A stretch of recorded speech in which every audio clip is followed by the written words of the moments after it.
YouTube की दुनिया के दोस्तों, मेरे प्यारे छात्रों, मैं विनीत मिश्रा आप सभी छात्रों का अपने YouTube channel VK maths classes पर हार्दिक स्वागत व अभिनंदन करता हूं।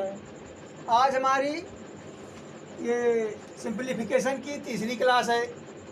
पिछले दो क्लासों में हमने सूत्र का डेरिवेशन किया और किस प्रकार सवालें आती हैं उस पर कुछ चर्चा की और आपके लिए सवाल लाए। आज हम कुछ ऐसी सवालें लाए हैं जो प्रतियोगी परीक्षाओं में अक्सर पूछी जाती हैं। तो आपके सामने जो पहली सवाल है एसएससी 2007 में पूछी गई थी और ये थोड़ा टेक्निकल सवाल है। आप चाहें तो वीडियो रोक के इसे लगाने का प्रयास कर सकते हैं और फिर हमारे साथ आप लगाएंगे। तो ये जो सवाल है, जो चिन्ह आप देख रहे हैं, इसे गुणे का चिन्ह भी कहते हैं। ऊंची कक्षाओं में जब आप पहुंच जाएंगे तो वहाँ पर गुणे का चिन्ह ऐसे न लगा के सिर्फ एक इस प्रकार बिंदु लगा दिया जाएगा और उसे गुणा मान लेंगे। अगर यही चिन्ह बीचों बीच होगा तो आप इसे दशमलव मानेंगे और अगर उससे थोड़ा नीचे हो रहा है तो इसको आप गुणे के रूप में प्रयोग करेंगे और समझ लेंगे कि इसमें गुणे का निशान लगाया गया है। चलिए अब हम सवाल पर आते हैं। तो अब अगर हमें यह सवाल ने सीधा सीधा ऐसा गुणा दिया होता तो गुणा करके लिख देता, यानी अगर उसे 1 गुणे 4 लिखने की आवश्यकता नहीं थी, वो चाहता तो सीधे सीधे 4 लिख सकता था। 4 गुणे 7 की आवश्यकता नहीं थी, 28 लिख देता। इस प्रकार अगर उसने अलग अलग आपको संख्याएं एक गुणनखंड के रूप में दी है कि इनका गुणा करना है, इनका इस प्रकार से, तो ज़रूर इसमें कोई ना कोई स्पेशल बात है जिसे आप दिमाग में रखेंगे और अपना उस प्रकार माइंड सेट करेंगे कि किस प्रकार इस सवाल का हल हो सकता है, क्योंकि आप सरलीकरण के प्रश्नों को हल कर रहे हैं। तो दिए गए व्यंजक को सरल रूप में संख्या या भिन्न के रूप में बदल देने की क्रिया को हम सरलीकरण कहते हैं। तो हम इसका सरलीकरण करेंगे। इसके लिए हमें जानना चाहिए कि आप ध्यान दें, पहली बात, हर गुणनखंड में अगर अंतर देखें आप, 1 और 4 के बीच में आपको 3 का अंतर मिल रहा है, 4 और 7 के बीच में भी 3 का अंतर मिल रहा है, 7 मतलब जितने भी संख्याएं दी गई हैं सब में लगभग 3 का अंतर है। तो इस सवाल में 3 एक महत्वपूर्ण भूमिका निभाएगा। ये मैं सवाल की पहचान करने की बात बता रहा हूँ आपको। अगर इस तरह की सवाल आ जाए तो आप भटक न जाएं कि पहले आप गुणा ही करने लगे या कुछ और दिशा में चले जाएं। जो इसका एक सरल तरीका है मैं आपको बता रहा हूँ। इस तरह सवालों का आप अभ्यास करेंगे और एक सवाल मैं आपको इस तरह की बता रहा हूँ। चलिए तो क्या करेंगे अब 3 कहाँ से हमारे दिमाग में आया और आपके दिमाग में कहाँ से आना चाहिए? इनके अंतर 3 हैं, इसलिए हम क्या करेंगे, इस संख्या में 3 से गुणा और 3 से भाग कर देंगे तो इसके मान में कोई परिवर्तन नहीं होगा। इतनी बात समझ में आ गई आपके? अब क्या करेंगे कि इसको हमने यहाँ लिखा इसलिए कि आप समझ जाए 3 का गुणा कर रहे हैं, लेकिन हम सवाल बहुत उलझाएंगे नहीं। अब आप समझ गए होंगे कि इस जो 3 है हमारा, इसे हम सबसे गुणा कर दे रहे हैं, यानी ये हो गया हमारा 3/1 गुणे 4 प्लस 3/4 गुणे 7 प्लस 3/7 गुणे 10 प्लस 3/10 इंटू 13 प्लस 3/13 इंटू 16। इतनी बात समझ में आ गई। इतना करने से सवाल के मान में कोई भी परिवर्तन नहीं हुआ। अब एक लॉजिक देखिए, इसमें एक लॉजिक लगेगा, तो इसीलिए मैंने सवाल ली है कि इस तरह की सवालें भी आ सकती हैं और इस पर किस प्रकार हल करेंगे इसको जानते हैं। जैसे कि हम पहली संख्या लेते हैं 3/1 गुणे 4। अब इसको हम किस प्रकार लिख सकते हैं, इसके लिए आप क्या समझेंगे, इसको आप लिख सकते हैं 1/1 माइनस 1/4। अब ये थोड़ा सा समझने वाली बात है और लॉजिक कैसे इसमें लग रहा है इसको मैं आपको बताऊंगा। यानी कि इस तरह के सवालों में इसका कोई स्पेशल नियम नहीं होता है कि आप कैसे आपकी दिमाग कैसे इस पर दौड़ जाए। अभ्यास करेंगे तो आपका दिमाग इस तरह से चलने लगेगा। इन सवालों को आप उलझेंगे नहीं, लगा लेंगे। अब इसको हल करते हैं। इसका हल क्या आता है? 1 और 4 का लघुत्तम आप क्या लेंगे? 4 लेंगे। 1 का पहाड़ा 4 बार पढ़ेंगे, यहाँ आ जाएगा 4 और -1, यानी इसका मान क्या हो गया? 3/4 या 4 × 1। समझ में आ गई बात?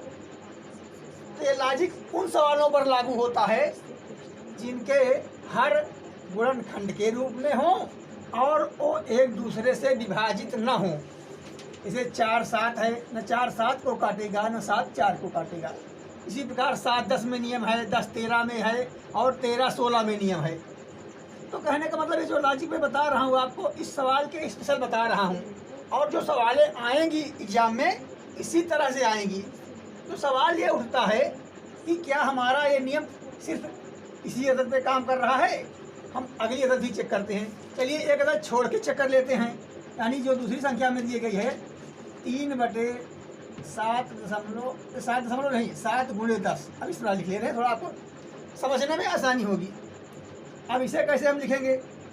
तो हमारा ये लॉजिक कहता है 1/7 माइनस 1/10। इसको हल करेंगे तो यही संख्या आनी चाहिए।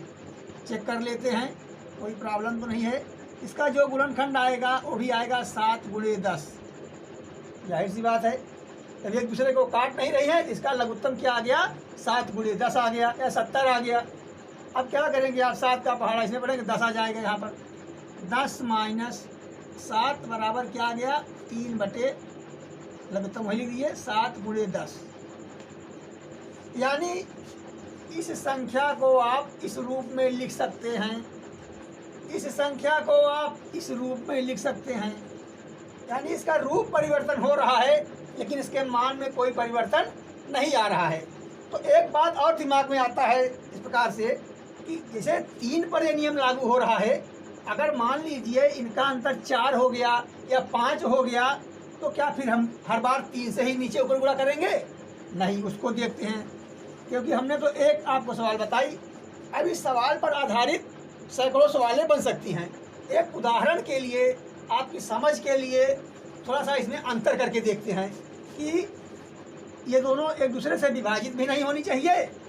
जैसे कि यहाँ पर लिख दिया 1/, अब आप अंतर करें तो 2 कर दीजिए और अंतर करेंगे तो 7 कर देंगे। तो देख रहे हैं ये एक दूसरे को काटने वाली नहीं है। तो क्या इनको हम, अंतर कितना है दोनों में? अंतर हो जा रहा है 5 का। यानी यहाँ पर क्या अंतर हो रहा है? 5 का अंतर हो रहा है। तो क्या इसको हम ऊपर नीचे 5 से गुणा कर सकते हैं? बिल्कुल कर सकते हैं। अगर हमने उस प्रकार का लॉजिक उसमें इस्तेमाल किया 3 वाला, इसमें 5 का अंतर हो रहा है तो 5 वाले ट्राई करते हैं। यानी ये सवाल हमारी क्या हो गई? यहाँ पहले आप ये तो लिखेंगे ही 1/5 और 5 से ऊपर गुणा कर देंगे तो क्या हो गया? 5/2 × 7। इतनी समझ में आई बात? मतलब इसी तरह से हुआ, इसे इसमें 3 का अंतर है, इसे इसमें 5 का अंतर रहेगा।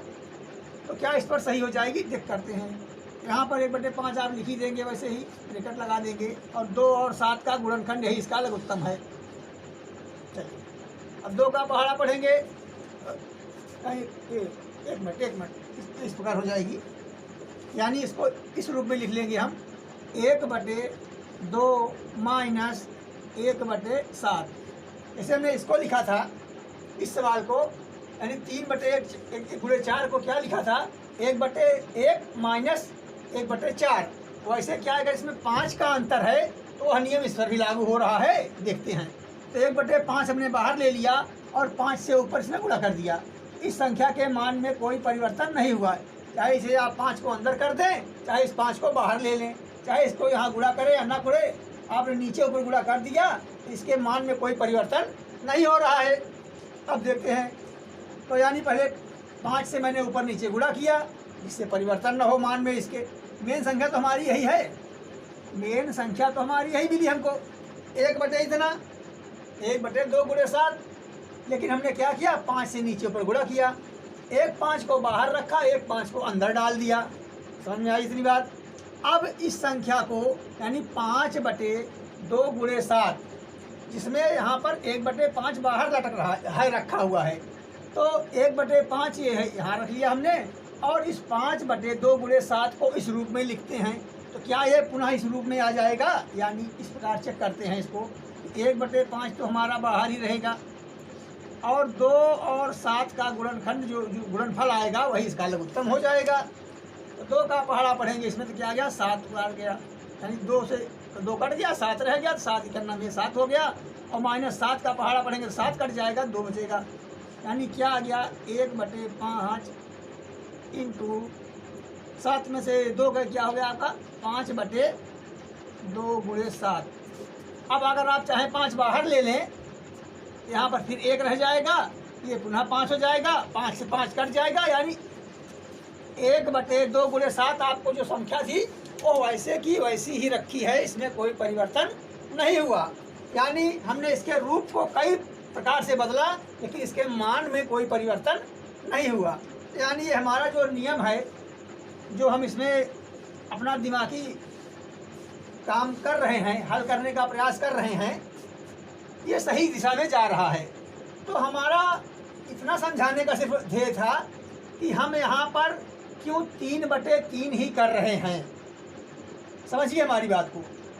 देखिए, सवाल तो आपको लगी लगाई मिल जाएगी कि तुरंत इसका मान ऐसे से रख देंगे, लेकिन ये 3 ही क्यों आया, 3 का ही लॉजिक क्यों लग रहा है इसमें, ये बात आपको जाननी चाहिए। अब चाहे वो 3 का अंतर करेगा, चाहे 5 का अंतर करेगा, यानी जो भी अंतर कर देगा, आप वही संख्या से नीचे ऊपर गुणा कर देंगे। ये इस सवाल को लगाने का स्पेशल तरीका है, और ये सवाल भी स्पेशल आपके लिए है, मतलब प्रतियोगिता परीक्षाओं के लिए है। अब इसे हम हल करेंगे और आप भी बहुत आसानी से हल कर लेंगे। चलिए, तो यहाँ पर 1 बटे 3 हरदम बाहर रहेगा, हमने बड़ा ब्रैकेट लगा दिया। और 3 बटे 1 गुणे 4 को कैसे लिख सकते हैं, तो देखेंगे आप, 1 बटे 1 माइनस 1 बटे 4। हमने को समझाया है कि इसको इस रूप में लिख सकते हैं, आगे देख भी लेंगे, कोई मान में परिवर्तन नहीं आएगा। दिखाया है मैंने आपको, 2 उदाहरण देके इसीलिए बताया कि आपके समझ में बात आ जाए। अब प्लस यही नियम इस पर भी लगेगा। इसका क्या नियम हो जाएगा, 1 बटे 4 माइनस 1 बटे 7, इसको हमने लिख लिया। अब अगली हमारी जो आदत है, इसको लिखेंगे 1 बटे 7 माइनस 1 बटे 10। अगली संख्या क्या हमारी है, 1 बटे 10 माइनस 1 बटे 13। और इसके बाद वाली संख्या क्या है, प्लस यहाँ करेंगे 1 बटे 13 माइनस 1 बटे 16। यहाँ तक आपके समझ में बात आ गई होगी। अगर नहीं आई होगी, आपको समझ में नहीं आ रहा है कि किस प्रकार ये सवाल लिख उठी, तो आप हमें कमेंट कीजिएगा या आप वीडियो पुनः देख लीजिएगा पिछड़ा के, तो आपके समझ में आ जाएगा। खैर, अब क्या है, हमने इसको प्लस माइनस के रूप में रखने का प्रयास किया। इस सवाल को लगाने का लॉजिक ये है कि आप इसे प्लस माइनस के रूप में रखने का प्रयास करें, जिससे क्या होगा, अब क्या होगा, क्या देखिए, ये माइनस में 1 बटे 4 है, ये प्लस में 1 बटे 4 है, यानी ये संख्या और ये संख्या एक दूसरे से घट जा रही हैं। ये संख्या और ये संख्या, यानी इससे ये घट जा रहा है, इससे ये संख्या घट जा रही है, और इस 13 से ये वाला 13 घट जा रहा है, और इस 4 से ये 4 घट जा रहा है। समझने वाली बात है, क्योंकि आप गणित के विद्यार्थी हैं, आपका दिमाग और विद्यार्थियों से बहुत ही तेज चलता है। ऐसा होना चाहिए और ऐसा मैं मानता हूँ। फिर से देखें, 1 बटे 3 यहाँ ले लिया हमने, और 1 ये बचा हुआ है, यानी चाहे 1 लिखिए चाहे 1 बटे 1 लिखिए, इसमें इसके मान में और आखिरी क्या बच रहा है, 1/16 बच रहा है। समझने की बात है, आप हर पॉइंट पर अपने दिमाग को एक्टिव रखिए, जिससे कोई भी बात आपके दिमाग से बच के जाने ना पाए। तो इसको आगे हल कर लेंगे, आप भी कर लेंगे, बहुत सरल बात हो गई अब तो। 1/3 और ब्रैकेट के अंदर आप 16 लघुत्तम ले लेंगे। 1 का पहाड़ा 16 में पढ़ेंगे तो 16 बाहर जाएगा और -1 हो जाएगा।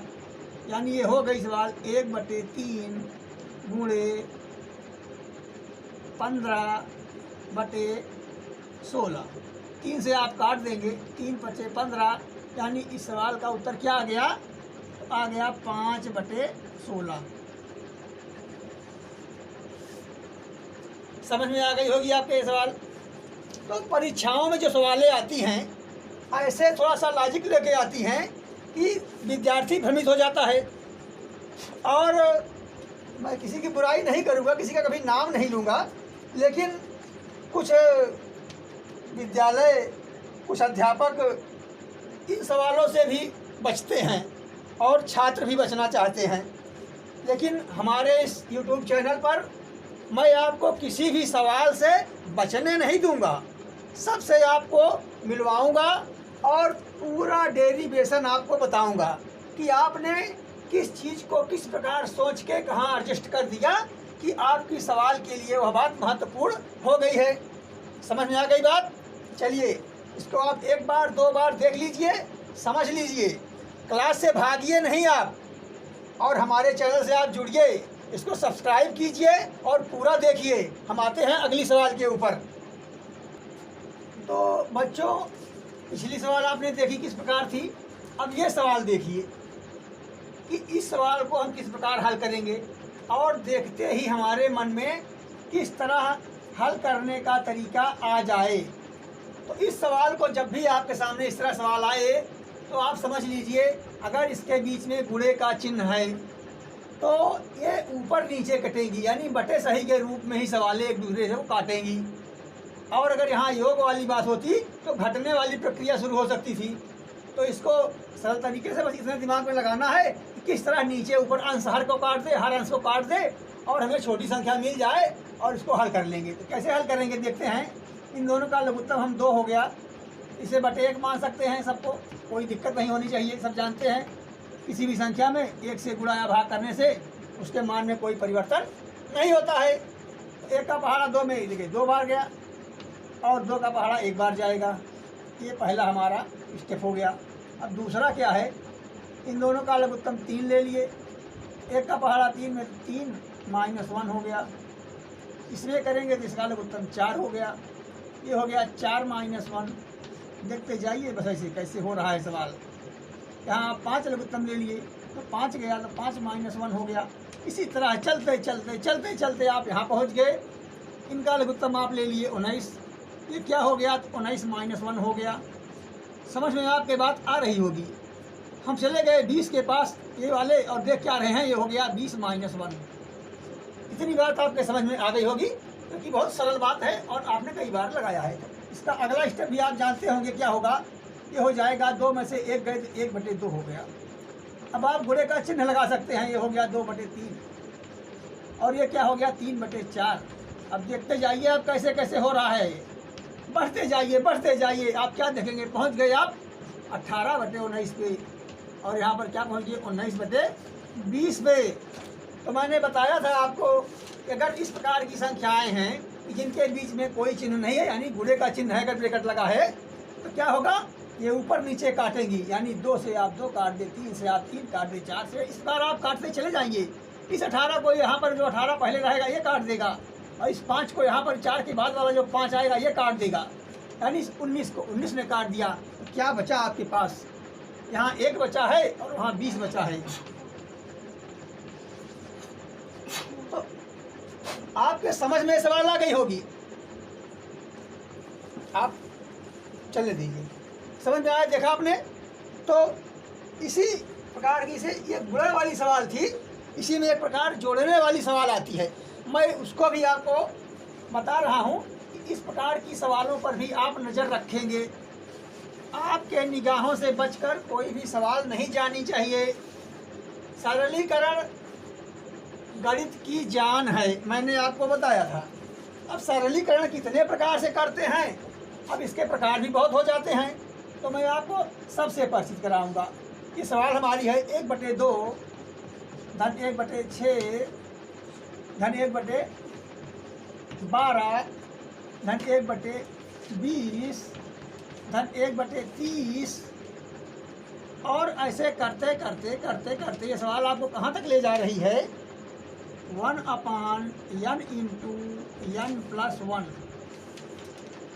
अब बच्चे इसमें ये जो अक्षर वाले वर्ड आ गए, X Y Z N M N O P वाले जो आ जाते हैं, थोड़ा इससे भी घबराने लगते हैं। तो मैं इस घबराहट को दूर करने के लिए इस सवाल को मैंने चुना है। और ये सवाल एसएससी के 2006 में पूछी गई थी। यानी ये सवाल है, इसमें कुछ न कुछ ऐसी टेक्निक है कि परीक्षा में पूछने के काबिल हो जाती है। तो इसको किस प्रकार लगाएंगे देखते हैं आप। अब आप 1/2 को कैसे लिखेंगे ध्यान दीजिएगा। जानते हैं, इसको हम अगर हल करने लगेंगे तो क्या लिख सकते हैं? 1 - 1/2। यानी 1 में से अगर हम लोग आधा घटा देते हैं तो ये आधा हमें मिल जाता है। और 1/6 कैसे आएगा? यहाँ पर प्लस का चिन्ह लगाए। अब हमें क्या करना है, इस सवाल के जो ये पार्ट हैं इनको प्लस और माइनस के रूप में सेट करना है, क्योंकि जब घटेंगे एक दूसरे से तभी आपके लिए लाभदायक होंगे, वरना ऐसा विस्तृत होते जाएंगे कि हमें और आप दोनों को परेशान कर देंगे। तो हम यहाँ आपको परेशान करने के लिए नहीं हैं, परेशानियों को दूर करके और आपको गणित के और नज़दीक ले जाने के लिए हम प्रयासरत हैं। तो अगला स्टेप क्या हो जाएगा इसका आप देखेंगे। तो 1/6 कैसे आता है, तो आप लिख सकते हैं 1/2 माइनस 1/3। समझ में आ गई बात? अब आप इसको अगर देखेंगे, प्लस यहाँ लगा देंगे, जो 1/12 है तो इसको 1/3 माइनस 1/4 के रूप में लिख सकते हैं। यानी अगर आप देखें तो जो ये संख्या बन रही है 1/1 और 1/2, 1/2 और 1/, यानी इसका गुणनखंड बन रही है। ध्यान दीजिएगा आप, ये 12 का गुणनखंड हो रहा है, ये 6 का हो रहा है, ये 2 का हो रहा है। इसी प्रकार आप अगर आगे जाएंगे तो क्या पाएंगे, 12 के बाद 20 है ना, तो इसका आप क्या करेंगे 1/4 माइनस 1/5। ऐसे ऐसे आप लगाते जाएंगे तो कहाँ पहुँच जाएंगे? 1/n minus 1/n+1। समझ आ गई बात? इसको आप ब्रैकेट में बंद कर लें ऐसा। इतनी बात समझ में आ गई आपके? हम अब 30 वाला नहीं लिख रहे हैं क्योंकि हम जान रहे हैं आप समझदार बहुत हैं। अगले वाला जो स्टेप होगा वो 5 × 6 का होगा। यानी इसका खंड करके किस प्रकार हम निगेटिव से सेट कर रहे हैं इसको कि एक दूसरे को काटना शुरू कर दें, और जब ये आपस में लड़ेंगे दो लोग तो तीसरा हम और आप इसका फ़ायदा उठाएंगे। यही होता है समाज में भी और सवाल में भी। तो जो ये बातें हैं हर जगह लागू हो रही हैं, हम आप देख रहे हैं। तो अब तो सरल हो गई सवाल आपके लिए, हमारे लिए। ये निगेटिव में है, ये पॉजिटिव में है, निगेटिव में है, पॉजिटिव में है, मतलब ऐसे एक दूसरे को काटते काटते कहाँ चढ़ गए, कौन बचा? ये पहले वाला बच गया, यानी 1/1 बच गया। और क्या बचा? 1/n+1 बच गया। इतनी बात समझ में आई आपको? यानी सब बीच में एक दूसरे से लड़ते हुए ख़त्म हो गए, क्योंकि आपने इसको जो इनका ज्वाइंट रूट था इसको विखंडित कर दिया। और जब आपने इसको विखंडित कर दिया तो एक दूसरे से ये लड़ने लगे, कटने लगे, घटने लगे, और ये हो गया परिणाम कि सवाल आपके सामने इस रूप में आ गई और सरल हो गई। तो हमने क्या किया, इसका लघुत्तम ले लिया n+1, चाहे आप × 1 लिखे या ना लिखे तो आपकी मर्जी है। एक का पहाड़ा पढ़ेंगे तो क्या होगा, n+1। एक का पहाड़ा n+1 बार गया, n+1 का हमने 1 में गुणा कर दिया। अब इसका गुणा एक बार जाएगा, यानी -1। बात फिर वही आ गई, ये निगेटिव में है, ये पॉजिटिव में है, इसने इसको घटा दिया। क्या बचा हमारे पास? तो n/n+1, ये आपका उत्तर हो गया। तो मैंने आपको ये 2 प्रकार की सवालें बताई कि एक में जब वहाँ पर गुणा रहता है तो कैसे उसको करते हैं, बटे सही के रूप में लाने का प्रयास करते हैं कि एक दूसरे को काट लें, और जब चिन्ह प्लस के लगे हुए हैं यहीं इसी में हमने निगेटिव लगाने का प्रयास किया कि किस प्रकार इसका एक निगेटिव पैदा कर दें, फिर इसमें एक पैदा कर दें, तो एक दूसरे को काटने लगेंगे और आपके लिए रास्ता आसान हो जाएगा। ये सरलीकरण का नियम है, हमने उसको सरल कर दिया। तो इसी तरीके से हम लोग अगले सवाल पर आते हैं और देखते हैं कि अगली सवाल हमारी क्या है। तो हाँ बच्चों, आप देख रहे हैं कि हमने चौथी सवाल के रूप में इस प्रकार की एक सवाल ली है। तो ये सवाल क्या है कि यदि ऐसा ना हो आप इसी में भ्रमित हो जाए, थोड़ा सा इसको इस प्रकार समझ लीजिए। ये अगला पार्ट है नीचे वाला। हाँ, कह रहा है यदि x + 1/x बराबर -2, एक एक चिन्ह को, एक एक अदद को आप अपने दिमाग में रखेंगे, दिमाग से हटने न पाए बात। जो जो बता रहा है, क्या बता रहा है, यदि x + 1/x बराबर -2 तथा n एक धन पूर्णांक है। अब इसमें अभी तो n की कोई चर्चा है नहीं और n के बारे में ये बात कर रहा है कि n हमारा एक क्या है, धन पूर्णांक है। अब धन पूर्णांक माने है कि n का मान जो n है ये नकारात्मक नहीं हो सकता है। बिना पूरी सवाल पढ़े अगर आप इतनी बात समझने का प्रयास करें तो इतने बात से ये बता रहा है आपको कि यदि x + 1/x बराबर -2 तथा n एक धन पूर्णांक है, यानी n का मान अब किसी दशा में निगेटिव नहीं हो सकता है। इसे आप हर वक्त ध्यान रखेंगे अपने दिमाग में कि मतलब अगर जैसे आप सवाल पढ़ रहे हैं तो आपके दिमाग में क्या चलना चाहिए। हमारा कहने का मतलब ये है कि ऐसा नहीं कि ऐसे ऐसे लगा लो, ऐसे ऐसे कर दो हो जाएगा, ये नहीं है। जब आप सवाल पढ़ रहे हो तब आपके दिमाग में क्या चलना चाहिए, किस प्रकार आप सवाल को एक्सेप्ट कर रहे हैं अपने अंदर, उसमें आप डूब रहे हैं और उसकी एक एक बातों पर आप पॉइंट के रूप में नोट करते जा रहे हैं अपने दिमाग में कि उसने क्यों बताया ऐसा। इसका मतलब धन पूर्णांक होने का कोई इसमें विशेष महत्व है इस सवाल में। तो दो बातें हमें क्लियर हो गई। इसने इस कार्य एक समीकरण दिया आपको, x का मान आप निकाल सकें, और दूसरा बिना इसमें n होते हुए भी n की बातें कर रहा है। ये बात आप नोट कर सकते हैं कि कैसे x का मान बता रहा है और कैसे n की चर्चा कर रहा है। तो क्या कह रहा है, x का मान इस तरह है, n एक धन पूर्णांक है। तो अब बात कर रहा है आपसे x की घाते 2n + 1, n आ गया ना, ये n आपका हरदम धनात्मक रहेगा। इसका कहने का मतलब ये है चाहे इसका मान कुछ भी हो जाए, 1 2 3 4 5 6 यानी अनंत संख्या हो सकती है, लेकिन इसका मान हरदम प्लस में ही रहेगा, यह कभी भी निगेटिव नहीं हो सकता है। ये बात बताने के लिए इसने एक पॉइंट और लिखा स्पेशल। कभी भी अक्सर कोई फालतू बात आपकी सवाल में नहीं लिखी जाएगी, जो भी बात लिखी जाएगी उसका एक लीगल कारण होगा और उस सवाल में उसका महत्वपूर्ण उपयोग भी होगा, इसीलिए लिखेगा। यहाँ उसने लिखा है, यही बता रहा है कि जो x की घात 2n + 1 है, यह n का मान सदैव ही धनात्मक रहेगा। और 2n + 1 यहाँ भी है, 2n + 1 यहाँ है। तो थोड़ा सा हम 2n + 1 और उसके धन पूर्णांक होने के नियम को समझते हैं कि क्या इसमें पेच फंसा रहा है। चलिए देखते हैं। तो 2n + 1 है मान लीजिए, तो एक बार हम n बराबर थोड़ी देर के लिए 1 मान ले रहे हैं। सम विषम की बात नहीं कर रहा है, सिर्फ धन पूर्णांक होने की बात कर रहा है।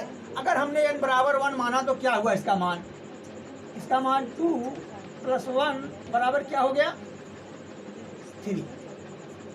इतनी बात समझ में आई। यानी इसको हमने 1 माना, 2 × 2 2 + 1 हो गया है। अगर हम इसका मान 2 मानते हैं, 2 दूनी 4 1 5 हो जा रहा है। अगर इसका मान हम 3 मान लेते हैं तो इसका मान हो जा रहा है 7, इसका आंसर। यानी अगर इसको 3 मान लिया हमने n बराबर, 3 दूनी 6 1 7, यानी 1 मानने पर 3 आ रहा है, फिर 5 आ रहा है, फिर 7 आ रहा है। यानी n का मान चाहे जो भी होगा वो एक विषम संख्या ही आ रहा है। इस पॉइंट पर आप ध्यान दीजिए कि इसने ऐसा क्यों किया। अगर कहा तो इसका क्या मतलब निकल रहा है, यानी ये बताना चाहता है कि x की घात जो भी होगा वो घातें क्या होगी, विषम संख्या में होंगी। ये भी बात आप नोट करेंगे, क्योंकि आप गणित के छात्र हैं और गणित के छात्र का दिमाग और छात्रों से कई गुना तेज होता है और सोचने की क्षमता बहुत अधिक होती है। वह सभी दिशाओं में सोच सकता है। और जो कुछ, मैं किसी विषय की बुराई नहीं कर रहा हूँ, लेकिन बता रहा हूँ कि गणित वालों की सोच ऐसी होनी चाहिए, तभी वो गणित में सफल हो पाएंगे और उनको अच्छा लगेगा। तो सवाल पर आते हैं, सवाल का हल किस प्रकार करेंगे। ये तो मैंने बताया कि सवाल पढ़ते ही आपको इतनी चीज़ें जान लेनी है, इतने रास्तों पर विचार कर लेना है। अब उसके बाद सवाल लगानी है। सवाल क्या है? x प्लस 1/x बराबर -2। एक पॉइंट वाली और बात है, आप देखेंगे इसने यहाँ पर -2 लिखा है, तो अब आपको कहीं भी ये भूलना नहीं है। अगर उसने माइनस लिखा है तो कुछ विशेष कारण रहे होंगे, उनका विशेष उपयोग इसमें होगा, इसलिए ऐसा लिखा है। समझ में आई बात? तो हम सवाल से ही सवाल को लगाने का प्रयास करते हैं, किस प्रकार हमारी सवाल लगेगी। तो इसमें आप क्या करेंगे, बटा 1 कर सकते हैं। इसका आप लघुत्तम ले लेंगे, 1 और x का, x आएगा। 1 से पढ़ा अपने x में, x बार गया, x का गुणा x में हो गया ऊपर वाले में, इसका मान हो गया x² + 1 बराबर -2। इतनी बात आपके समझ में आ गई? अच्छी बात है। अब इसे आप लिख सकते हैं x² + 1 बराबर -1 बराबर x² + 1 बराबर -2। समझ में आई बात? अब ये x का जाएगा कहाँ? फिर इस x का तिरछा गुणा यहाँ कर देंगे तो क्या हो गया?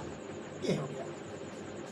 इतनी बात समझ में आई? थोड़ा दूर हो रहा है, इसको मैं यहाँ से नज़दीक दूंगा। ये यहाँ पर ये x² अब समझ में आया। यानी इस संख्या को हमने इस रूप में लिख दिया। अब आगे क्या करेंगे, इसे और रूप परिवर्तित करते हैं। ये हो जाएगा x² -2x प्लस, अब यहाँ पर तो माइनस था, यहाँ पर प्लस हो गया, 1 बराबर 0। यानी ये हमारा एक प्रकार का समीकरण बन गया। x² धन 2 स्क्वायर दूर हो जा रहा है बच्चों, इसे मैं नज़दीक लिखूँगा, इससे आपको समझने में दिक्कत ना हो। ऐसा x² धन 2x + 1 बराबर 0। यहाँ तक समझ में आ गई बात आपके? अब आप देखेंगे कि ये किसका रूप बना रहा है। थोड़ा सा आप दिमाग में अपने जोर डालेंगे कि किसका रूप बना रहा है। यानी एक कोई ऐसा नियम आपने पढ़ा है कि उसके रूप में आ सकता है। यानी आ सकता है किसके रूप में? इधर देखते हैं, अगर लिखा हो कहीं x + 1 का होल स्क्वायर, तो इसे आप कैसे लिखेंगे? a² यानी इसका पहले अंक का स्क्वायर धन b², 1 का स्क्वायर हो गया, धन 2 × x यानी 2ab, यानी चाहे आप वहाँ 1 लिखिए या ना लिखिए। तो यही संख्या, यही अदद यहाँ भी मिल रही है, a² धन b² धन 2ab। यानी ये जो संख्या का रूप है हमारा x प्लस ए वाला, x² धन 2x + 1 बराबर 0, ये x + 1 का होल स्क्वायर बन रहा है। समझ में आ गई बात? किस सूत्र का कहाँ किस प्रकार प्रयोग हो जाएगा, ये आपको अभ्यास करने से आएगा। तो इसका मान 0 है, यहाँ भी हमने 0 लिख दिया। अब आप जानते हैं, अगर इधर हम 5 से गुणा करें, इधर भी कर दें, इसके मान में कोई परिवर्तन नहीं होगा। यानी कोई भी क्रिया, संक्रिया जो हम इधर करेंगे, अगर वही क्रिया बराबर के उस तरफ भी कर देंगे तो उसके मान में कोई परिवर्तन नहीं आएगा। तो अगर हम चाहें तो इधर अंडर रूट ले लें, चलो भाई इसका अंडर रूट ले लिया हमने, और इधर का भी अंडर रूट ले लिया, इसके मान में कोई परिवर्तन नहीं हुआ। लेकिन अंडर रूट लेते ही क्या हो गया? x + 1 बराबर 0। क्योंकि आप 0 की ऐसी महिमा है, एक हमारे सर जी वो कहते हैं कि जो 0 से टकराएगा वो 0 हो जाएगा। तो उन्होंने 0 पर और भी तमाम सवालें बताई हैं, उनकी भी मैं चर्चा करूंगा। और गुरुदेव की याद आ गई, मैं उनको तहे दिल से प्रणाम करता हूं और उनका पूरा सम्मान करता हूं। तभी उनके बारे में पूरी बात बताऊंगा। चलिए, तो हमारे सवाल पे आते हैं। सवाल कह रही है x + 1 = 0। अब हमारा x का मान क्या आ गया? x बराबर एक इधर गया तो -1 आ गया। इतनी बातें आपके समझ में आनी चाहिए जो मैंने अभी तक बताया। और आप सोच रहे होंगे कि अगर गुरुजी इस तरह हम लगाने लगेंगे एग्ज़ाम में तो 2-4 सवाल के बाद तो पूरा टाइम ओवर हो जाएगा। तो मैं एग्ज़ाम के लिए नहीं बता रहा हूँ, आपके दिमाग के विकास के लिए बता रहा हूँ। आप सारी बेसिक बातें जान लीजिए, फिर अपने आप शॉर्ट फॉर्म आप इस्तेमाल करने लगेंगे। लेकिन अगर आपको इस तरह विस्तृत बातें नहीं पता होंगी तो आप वहाँ जाके फेल हो जाएंगे। यानी x का मान हमारा -1 आ गया। इतनी बात समझ आने के लिए मैंने आपको इतनी देर तक इन सवालों के आगे पीछे बताया कि कौन सा नियम कहाँ लगा, किस प्रकार इसको हमने हल किया, कहाँ से कैसे गए, a + b का होल स्क्वायर रूट कहाँ पा गए। यानी हल में हमने क्या पाया कि x का मान क्या था, -1 आ गया। ये एक पॉइंट की बात है, समझ में आई बात। अब ये पॉइंट की बात है, इस x का मान इसमें हम रख देंगे। इन्होंने मान दिया, उससे हमने मान निकाल लिया। ये यही पूछ भी रहे हैं तो क्या कहीं और जाएंगे? यही x का मान इसी में रख देंगे। यानी ये हो गया x की घाते 2n + 1 प्लस 1/(x की घात 2n + 1। अब आप फिर दिमाग एक बार अपना स्थिर रख के और कंसंट्रेट करेंगे कि हमने आपको बताया था कि इसने क्यों बताया है कि n एक धन पूर्णांक है, बताया था ना। तो कहने का मतलब n का मान कुछ भी हो सकता है, वह एक विषम संख्या ही आएगी, वह एक विषम संख्या ही आएगी। यानी x को तो आप यहाँ पर -1 लिख ले रहे हैं और इसकी घात क्या होगी, चाहे आप 2n + 1 लिखिए, चाहे लिख दीजिए कि 2n + 1, जो कि क्या है, एक विषम संख्या है। समझ में आई बात? 2n + 1। अब -1 की घात अगर आप विषम संख्या में करते हैं, जैसे -1 है, इसकी घात अगर आप 1 करेंगे तो इसका मान -1 ही आएगा। अगर इसका घात आप 3 कर देते हैं तो इसका -1 गुणे -1 गुणे -, यानी इसका मान फिर भी -1 आ रहा है। अगर किसी भी संख्या, अगर -1 की घात विषम संख्या में है तो कितनी भी बार आप ले जाओ इसका मान -1 ही आएगा। यानी हो गया -1। अब समझ में आया आपके कि मैं इस n एक धन पूर्णांक है वो क्यों कह रहा था कि माइंड में अपने नोट कर लीजिए। और उसने फालतू में तो बताया नहीं है, उसका कोई विशेष उपयोग है। तो उसका उपयोग यही था बताने का कि यहाँ जो भी संख्या आएगी वो विषम संख्या में आएगी, n का कुछ भी मान हो जाए, और जब वो विषम संख्या में होगी, एक का आप उतनी बार अगर घात करेंगे तो उसका मान -1 ही आएगा। ये बात बताने के लिए उसने एक लाइन लिख दिया। अब हम आगे चलते हैं। +1/, देख ही रहे हैं, सेम वही मान यहाँ हो जाएगा। इसका मतलब x का मान जैसे हमने यहाँ -1 लिखा था, ये भी ऐसा है। x का मान यही जो आपने मान निकाला, x की जगह यहाँ लिख दीजिए, x की जगह यहाँ लिख दीजिए। तो इतनी बात समझ में आ गई। अब यहाँ आता है क्या, -1। तो जब यहाँ माइनस है तो आप चाहे माइनस से ऊपर नीचे गुणा कर दीजिए। चलो भाई, यहाँ भी गुणा कर दिए, यहाँ भी गुणा कर दिए। इस माइनस ने इस माइनस को क्या कर दिया, प्लस बना दिया, बन गया, ये प्लस बन गया। अब प्लस आप लिखें ना लिखें कोई फर्क नहीं पड़ता है इस पर। और ये जो माइनस यहाँ पर था, इससे आप जब दोनों का गुणा करेंगे तो ये प्लस क्या हो गया, ये भी हो गया माइनस। चाहे आप इसे 1/, करें चाहे ना करें, चाहे इसमें भी लगा दें चाहे इसको भी मिटा दें। यानी ये संख्या क्या हो गई, -1 -1 = -2। ये आपका उत्तर हो गया। तो समझ में आई सवाल आपके? इसके विस्तार पर आप न जाइए, अपनी समझ को विकसित कीजिए। क्योंकि अगर आपको गणित लगाना है और गणित सीखना है तो इससे ज़्यादा विस्तृत और रुक के समझ में बताने वाली बात, हर पॉइंट को नोट करने के लिए आपको कोई टीचर मिलेगा नहीं। तो हम अगली सवाल पर आते हैं कि अगली सवाल हमारी क्या है। इस सवाल पर आप विचार करें, मनन करें और इसे अभ्यास में लाएं। और इस तरह की सवालें बहुत पूछी जाती हैं। तो हाँ तो हम अगली सवाल पर। तो बच्चों, अब आगे जो सवाल हमने ली है इस प्रकार से, क्योंकि परीक्षाओं में इस प्रकार के पैटर्न पर भी सवालें बनती हैं और आती हैं।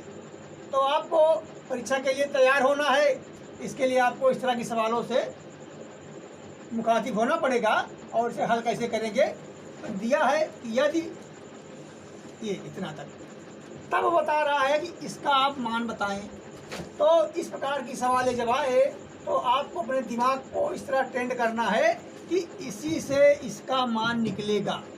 तो क्या करेंगे, हम इसी को पहले पकड़ लेंगे जो उन्होंने बताया है, क्योंकि अपने मन से वैसे कुछ विशेष करना नहीं है।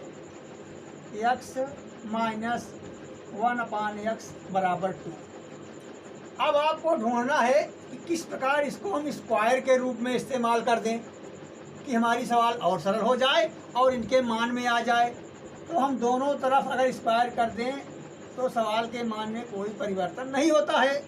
चलिए क्या करते हैं, x स्क्वायर धन 1/x² माइनस 2x और 1/x बराबर 4। a स्क्वायर धन b स्क्वायर माइनस 2ab, यानी a माइनस बी के होल स्क्वायर का सूत्र इसमें लग गया। अब लग गया तो सवाल आपकी इनके आंसर के नज़दीक पहुंच रही है। देखिए कैसे। अब क्या करेंगे, इस x से इस x को काट देंगे, क्योंकि ये भी बटा सही में है, कोई परिवर्तन नहीं हो रहा है। यानी इसका मान क्या आ गया, x स्क्वायर धन 1/x² बराबर 4 और 2 इधर चला गया तो प्लस में हो गया +2 बराबर 6। इतनी बात समझा आपने। यानी ये 4 था, कोई दिक्कत नहीं होनी चाहिए। और जब ये 2 कहीं प्लस में तो नहीं है, हाँ समझिएगा, ये क्या है, ये माइनस में दिया हुआ है और ये प्लस में पूछ रहा है।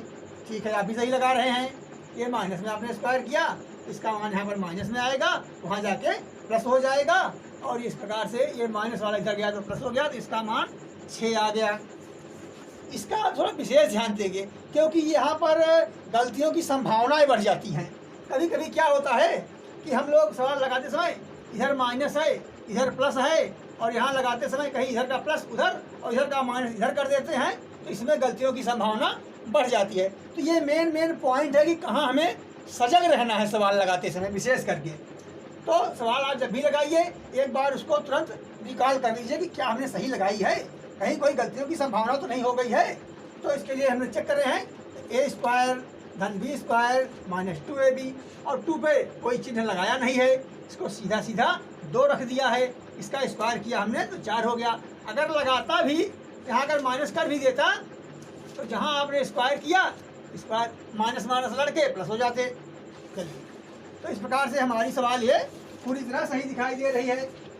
अब हम एक ऐसे छोटी और महत्वपूर्ण सवाल पर और आगे आते हैं कि देखते हैं उसमें क्या पूछा है, क्या बताते। सवाल नंबर 6।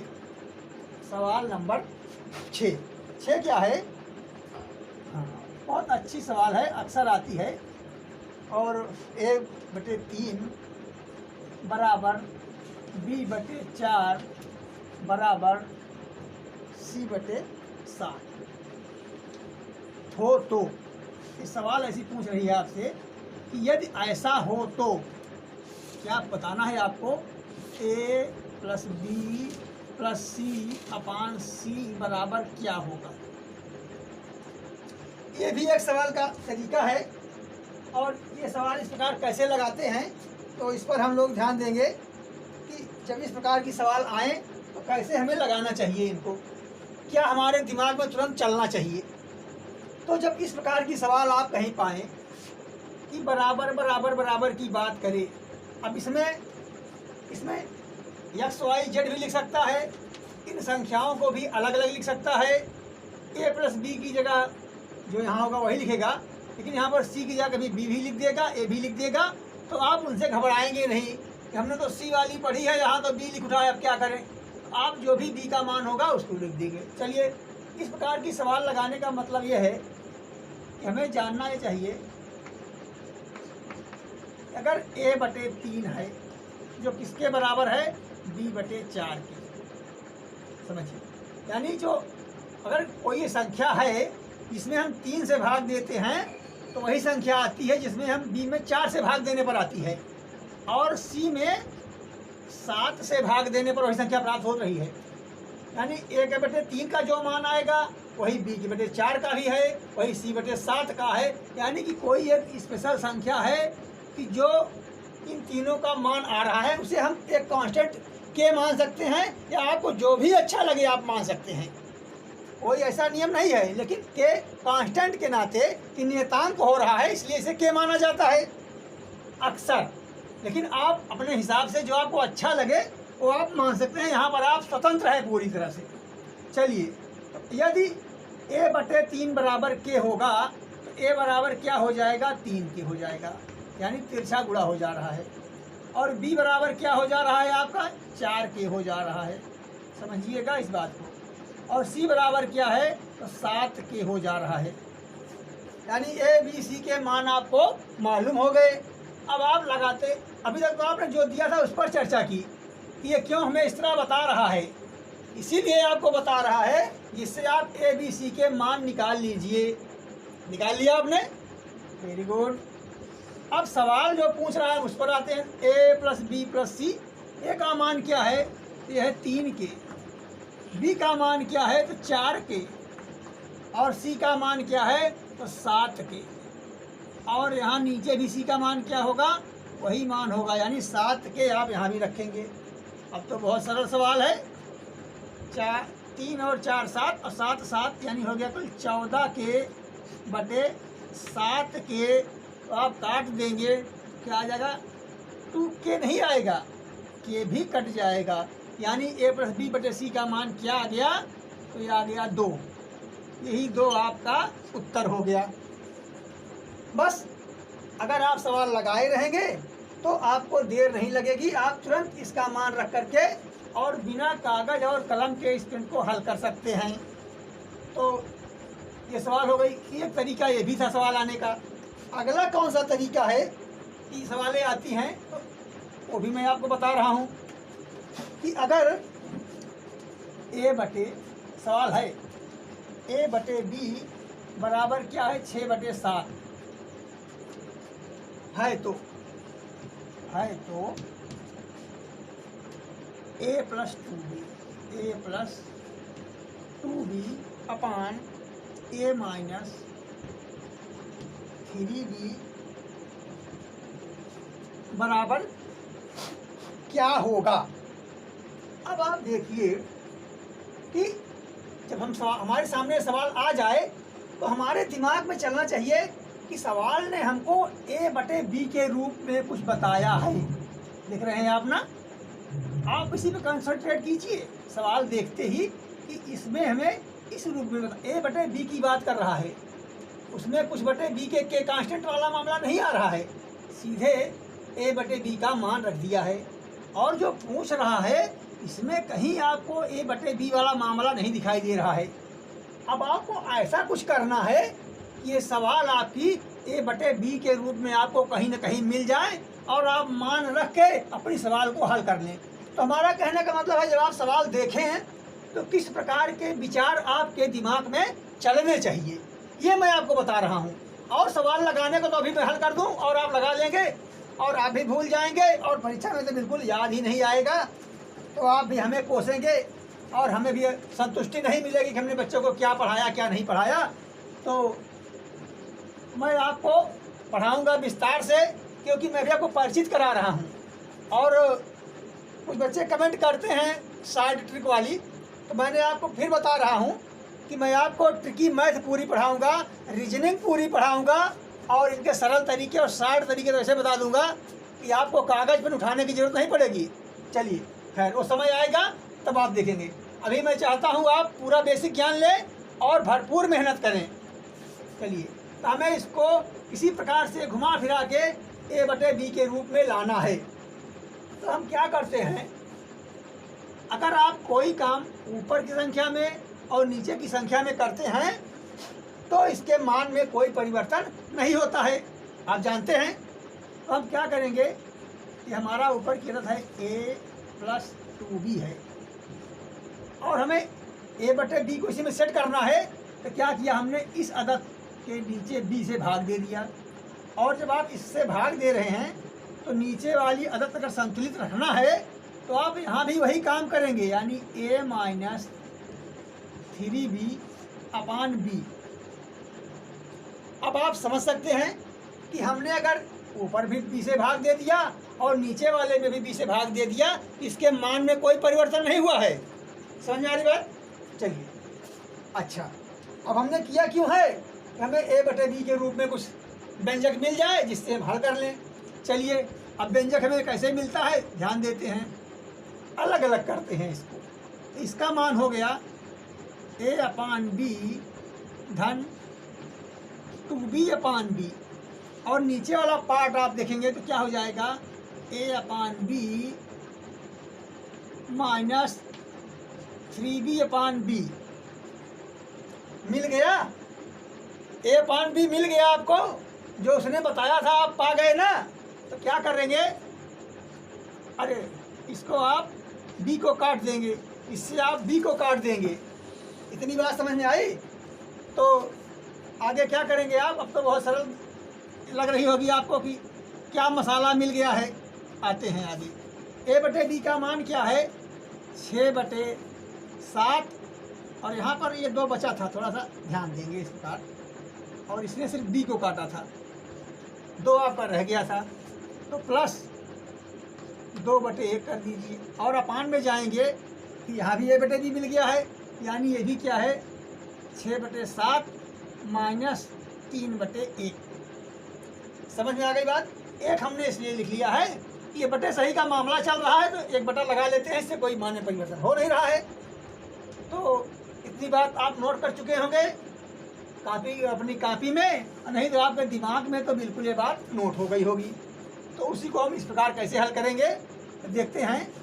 ऊपर हम लघुत्तम ले लिए 7 और 7 का पहाड़ा 7 में 1 बार गया, यानी हो गया 6 और प्लस क्या हो गया, ये जाएगा 7 बार, यानी हो गया है 14। और नीचे वाली संख्या में आप क्या करेंगे, यहाँ भी आप लघुत्तम ले लेंगे 7, तो 7 का पहाड़ा 1 बार बढ़े तो ये हो गया 6 और यहाँ पर माइनस किया आपने, 1 का पहाड़ा गया 7 बार और 7 × 21। इतनी बात समझ में आ गई आपके? आगे आते हैं कैसे इसको हल करेंगे, यानी ये हो गया, क्या था यहाँ पर, यहाँ था प्लस और यहाँ था माइनस, तो 14 और 6 क्या हो गया 20/7 और बड़े वाले के बटे इसमें क्या हो रहा है, आप घटाएंगे तो माइनस 15/7। अब माइनस क्यों हो गया आप जानते हैं, बड़े वाले का चिन्ह लग गया, 15 से 21 होता है, ये भी सही है। अब आप जानते हैं लेकिन थोड़ा मैं विस्तार कर रहा हूँ तो विस्तार कर ही दे रहा हूँ, यानी 20/7 गुणे माइनस 15/7, अरे ये हो 7/-15। समझ में आ गई बात? इसे आप इसको काट दे रहे हैं, 5 से काट देंगे तो -3 हो गया और 5 से 4 हो गया, यानी इसका मान क्या आ गया -4/3। ये आपका उत्तर हो गया। आप जब भी सवाल लगाएं उसको आप एक बार रिवीजन मार दें, कहीं कोई गलती तो नहीं हो गई है। जैसे आपके पास समय हो और अभ्यास के समय तो बिल्कुल करते रहें। तो हमने तो मिटा दिया है, आपने नोट किया होगा, एक बार आप चेक कर लेंगे तो इससे रहेगा कि आप जब भी कोई सवाल छोटी से छोटी भी लगाएंगे, एक बार आप इसे आपने जोड़ा यहाँ पर 14 से 20, तो आप यहाँ 20 तो लिख दिए, लेकिन एक बार माइंड आपका रिवर्स मार जाए फट से, क्या सही सही लिखा है, अच्छा ठीक है। जैसे आपने घटाया 15 आया, तो क्या 15 और 6 जोड़ने में 21 आ जा रहा है हमारा, मतलब कि आपका माइंड खुद को जांच ले। ये मैं आपको नहीं करूँगा आपको आता नहीं है, आपको आता है, आप लगा सकते हैं, गलती नहीं हो सकती है, लेकिन ये गणित है। अगर आपने एक पॉइंट, ये मानो भूल संभव है, सबसे हो सकती है, इसलिए हमारा कहने का मतलब है कि जांच लिया करें तो आपको बहुत ही सुविधा मिलेगी और पूरी सवाल दोबारा नहीं लगानी पड़ेगी अगर कभी गलती हो गई तो बच्चों, आज की क्लास में हमने आपको जितनी प्रकार की सवालें बताई कि सब सवालें एक अलग प्रकार की थी। इस एक एक सवाल पर कई सवालें बनती हैं, उनकी संख्या बदल जाती हैं, कभी कोई बातें पहले हो जाती हैं, कहीं कोई बातें बाद में लिख जाती है। तो कहने का मतलब सवाल का रूप परिवर्तन कर सकता है, लेकिन सवाल लगाने के तरीके को नहीं बदल सकता है। तो इन बातों के साथ आज की क्लास में यहीं पर समाप्त करता हूँ।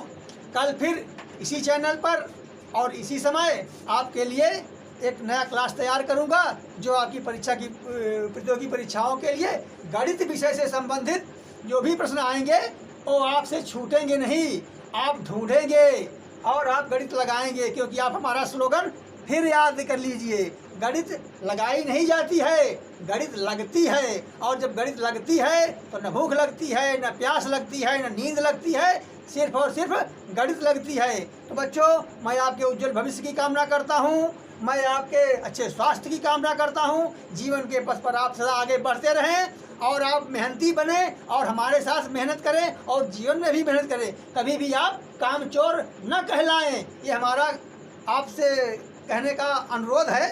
तो बच्चों, अब मैं क्लास समाप्त करता हूँ और आप हमारे चैनल को लाइक करें, सब्सक्राइब करें और लोगों तक पहुँचाएँ। तो मैं आपको नमस्कार करता हूँ और धन्यवाद देता हूँ।